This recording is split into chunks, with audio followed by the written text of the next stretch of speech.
We usually treat our brains like a smartphone that just needs a quick software update, you know? Right, like a patch you can just download. Exactly. You decide you're going to radically change your life or kick a stubborn habit. So you plug it in, hit download on some new productivity system, and you just expect the shiny, flawless operating system to install itself overnight. Which is incredibly optimistic. Yeah, it never works. But you assume you're going to wake up the next morning magically immune to distractions, completely focused, and, never making an unhealthy choice ever again. Yeah, complete overnight transformation. Right.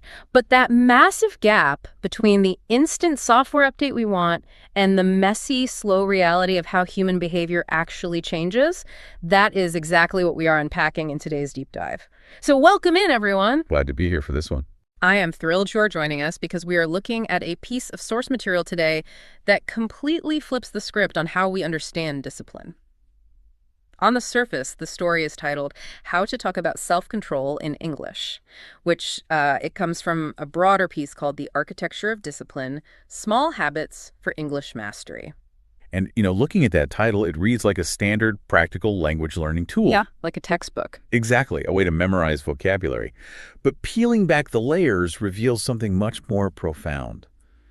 It is secretly a masterclass in behavioral design and cognitive psychology. Oh, absolutely. It uses the framework of learning English to bypass our usual resistance to habit change. And it grounds these complex behavioral mechanisms in a highly relatable narrative. Which brings us to the protagonist of our source material. His name is Ryan. And Ryan's situation is going to feel incredibly familiar to you listening. I think we've all been Ryan at some point. Oh, 100%. He wants to improve his life, but he is plagued by the ultimate modern condition. He gets distracted constantly, spends hours doom scrolling on his phone, delays important work, and just, falls into poor daily routines. Right, the classic modern trap. Yeah, and the source text gives us a window into what happens immediately after Ryan engages in these behaviors. He doesn't just feel mild regret. He has this intense, frustrating internal monologue. He really beats himself up. He does. He asks himself, why can't I control myself, and why do I always lose focus? Those two questions are the perfect entry point into the psychology of discipline. How so? Because they highlight a fundamental error in how most of us view self-control. Ryan is looking at his lack of focus as a deep-seated character flaw. Right, like there's something wrong with him. Exactly. When he asks, why can't I control myself, he is operating under the assumption that discipline is a genetic trait. Like it's something you are either born with or you aren't. The mythical discipline gene. Yes. He views himself as fundamentally broken because he doesn't possess this gene that, successful people just seem to have by default. And we see that contrast sharply when Ryan goes to visit his older cousin Michael. The text describes Michael with traits that seem almost alien to Ryan. He's calm, focused, highly disciplined, managing his time beautifully. Completely devoid of stress or distraction. Right. And I have to say, looking at Michael's perfect calmness here, honestly, it feels a bit alienating. Intimidating, really. Very intimidating. When we encounter someone in our own lives who seems perfectly disciplined, who never procrastinates or loses hours to their phone, it usually makes us feel significantly worse about our own habits. It's a comparison trap. Exactly. We put them on a pedestal, which just reinforces the idea that they are a different species entirely. So how do we bridge that gap without just feeling paralyzed by how far behind we are? Well, that feeling of alienation is incredibly common, and the source text tackles it head on. Ryan actually asks Michael the million-dollar question, how do you stay so disciplined? And what does Michael say? Michael's response immediately dismantles the pedestal. He tells Ryan, self-control is not about being perfect. It's about making better choices little by little. Wow. Yeah. By stating this plainly, Michael shatters the illusion of flawless willpower. He takes discipline out of the realm of identity and places it firmly in the realm of practice. So it's not who you are, it's what you do. Precisely. It's not something you are, it is something you do in tiny increments. Think about how you approach your own goals, as a listener. So often we demand absolute, uncompromising perfection on day one. Like flipping a switch. Right. You decide you are never eating sugar again, or you're going to wake up at 4:30 a.m. every single day to meditate and run. And the bar is set so impossibly high that the moment you inevitably slip up, the entire project collapses. You abandon the goal because you failed the perfection test. Exactly. Michael is telling Ryan that the entire premise of perfect discipline is a mirage that guarantees failure. And since perfection isn't the goal, the text outlines 4 specific actionable pillars Michael shares for creating structural change. Let's hear them. First, avoid unnecessary distractions. Second, pause before reacting. Third, focus on your long-term goals. And fourth, be patient with yourself. Okay, as abstract concepts, those are solid. They are, but the brilliance of this source material lies in how it operationalizes them. Right, so let's dig deeply into that second pillar, pause before reacting. Because honestly, telling someone who is addicted to their phone to just pause when a notification goes off, it's like telling someone in a free fall to just pause gravity. It feels impossible in the moment. It does. The brain's default habit loop, that trigger behavior reward cycle, it's a 10-lane, freshly paved superhighway. When you feel stressed, the urge to grab the phone and numb out travels down that highway at 100 miles an hour. It's entirely automatic. Yeah, you don't just gently tap the brakes. So how does the text suggest someone actually manufacture a pause in the heat of that moment? This is where the intersection of language learning and behavioral psychology in our source material becomes truly fascinating. I love this part.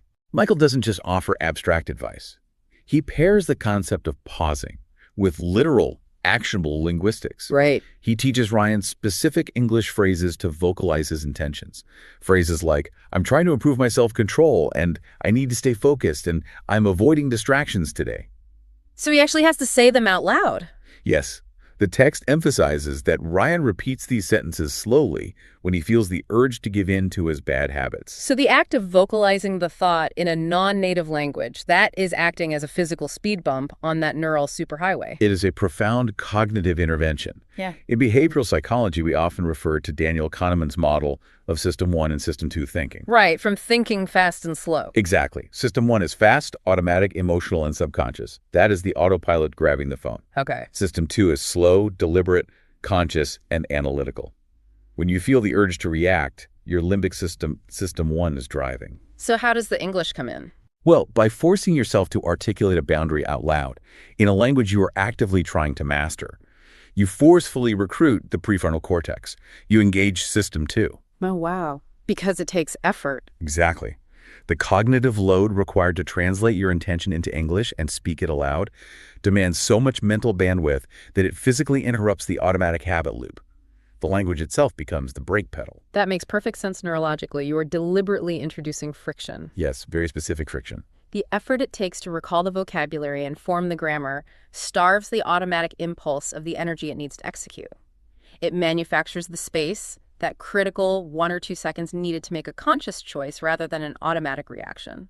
It shifts the brain completely out of autopilot.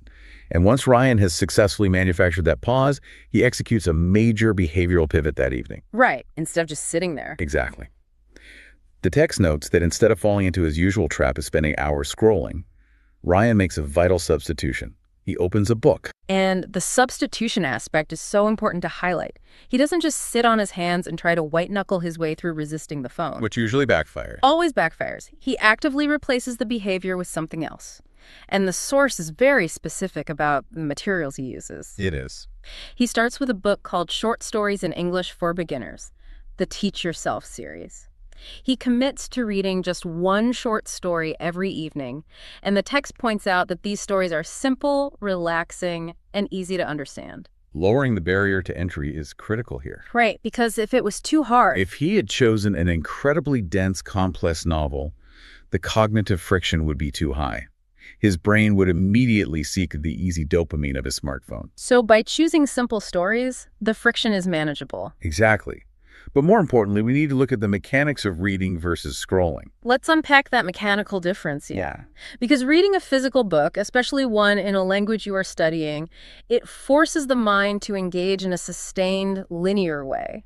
It's an entirely different cognitive process. Right. It's the exact opposite of the fragmented, rapid-fire environment of a smartphone screen. A smartphone trains your brain to expect a variable reward, a new hit of dopamine every few seconds. Swipe dopamine. Precisely. It fragments your attention span. Reading a narrative, on the other hand, trains your brain to delay gratification. Because you have to wait for the end of the chapter. You have to follow a thread, hold information in your working memory, and wait for the payoff. So by choosing to read a book in English, Ryan is simultaneously retraining his attention span while starving the rapid-fire dopamine receptors that feed his phone addiction. That is so clever. Then, a few days later, having built a tiny bit of momentum, he upgrades his reading material to a book called Learn English Through Stories. 16 stories to improve your English grammar and English vocabulary. A natural progression. Yeah, but the brilliant part is that this specific book teaches him vocabulary about habits, routines, and discipline. The medium itself reinforces the message. It's very It really is. He is using a disciplined activity, reading a foreign language, to absorb information about how to be disciplined. It is a closed loop of positive reinforcement. And notice how the structure of his environment is doing the heavy lifting. He isn't relying on raw willpower. He is redesigning his inputs. Which changes his outputs. Exactly. The timeline of the story then moves forward, showing Ryan adding morning walks to his routine while listening to an audio program called Effortless English. Learn to speak English like a native. Right, and the text explicitly notes what Ryan does during these walks. As he walks, he repeats positive phrases out loud. I can stay focused. I'm building better habits one step at a time. It's spoken out loud, yeah. Now, I look at this detail repeating mantras to yourself while walking down the street, and it feels, I don't know, very cliche. It feels like a cheesy self-help poster from the 1990s. A lot of people feel that way. Does vocalizing positive affirmations actually move the needle mechanically, or is this just feel-good fluff? I get the skepticism. It sounds incredibly trite on the surface. But the underlying neuroscience, specifically around cognitive scripting and neuroplasticity, validates this practice entirely. Oh, really? Yeah. Remember Hebbian theory? Neurons that fire together wire together. Right. Basic neuroscience. The brain is fundamentally a predictive machine.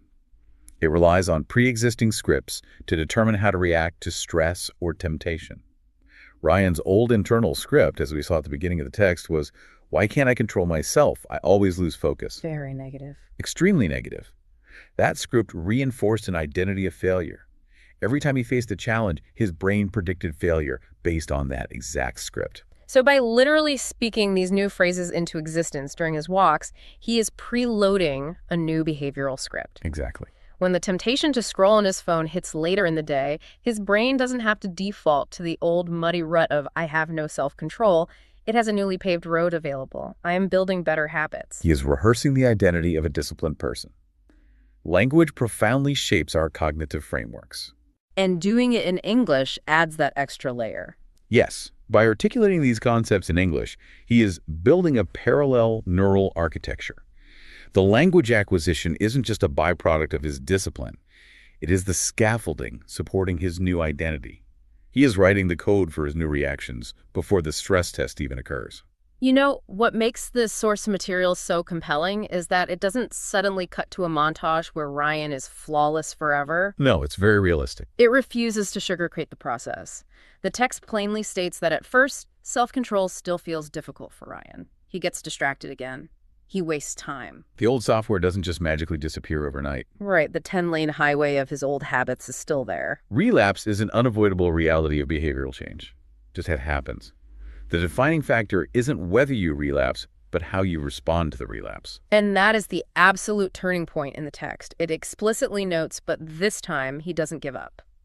He doesn't let a moment of distraction convince him that he is fundamentally broken or that he lacks the discipline gene. He applies the fourth pillar. Be patient with yourself. Exactly. He keeps practicing the small changes, utilizing the pauses, and speaking his new scripts every single day. The math of behavioral change is cumulative, isn't it? It is entirely cumulative. The text outlines this beautifully as weeks pass. The microscopic daily choices begin to compound. And we start to see real results. The results manifest naturally. Ryan spends less time on his phone, finishes tasks faster, and genuinely feels calmer, more focused, and more disciplined. He becomes the person he observed in his cousin Michael. Not through a massive heroic effort, but through relentless, tiny substitutions. Tiny, deliberate choices. This brings us to the core epiphany of the entire piece. One day, Ryan realizes something fundamentally life-changing. I want to quote directly from the text here. Self-control is not one big decision. It is many small decisions made every day. Such a powerful line. It really is. It completely shifts the paradigm of how we view success. It redefines the architecture of discipline.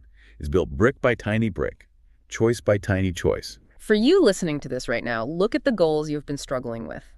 Think about the changes you want to make. Are you waiting for a single moment of massive inspiration to strike? Like a lightning bolt. Yeah. Are you hoping for a lightning bolt of perfect motivation so you can make one big, heroic decision that fixes everything?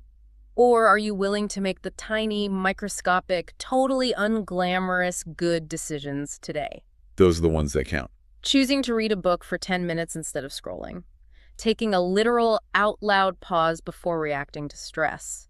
Repeating a structural phrase when you feel overwhelmed. The key takeaways extracted from this source material provide a highly practical roadmap. Strong self-control creates a strong life, but good habits take time, and progress requires profound patience. It's all about that slow burn. Most importantly, it is the friction you introduce into your bad habits, Yeah. like the cognitive load of a second language, and the momentum you build through small daily choices that completely change your future. To wrap up, we want to leave you with the exact call to action posed at the very end of our source material. Ask yourself today, right now, what small habit can I improve? Just pick one. Start incredibly simple. Stay consistent. And remember that every single microscopic choice matters in the broader architecture of your life. To build on that, consider this final lingering thought. What's that? If this story demonstrates that self-control is built entirely through small, manageable daily substitutions, like introducing linguistic speed bumps and rewriting our cognitive scripts, then is the mainstream concept of willpower actually a complete myth? That is a fascinating question. Instead of constantly punishing ourselves for a perceived lack of inherent willpower, perhaps willpower isn't a battery that we drain at all. Perhaps it is simply a technique we apply. We just need better scripts, more deliberate friction, and much, much smaller steps. Stop waiting for a magical software update to fix your brain and just start writing one better line of code today. Thank you so much for joining us on this deep dive. Stay focused, keep exploring, and keep improving. We will catch you on the next one.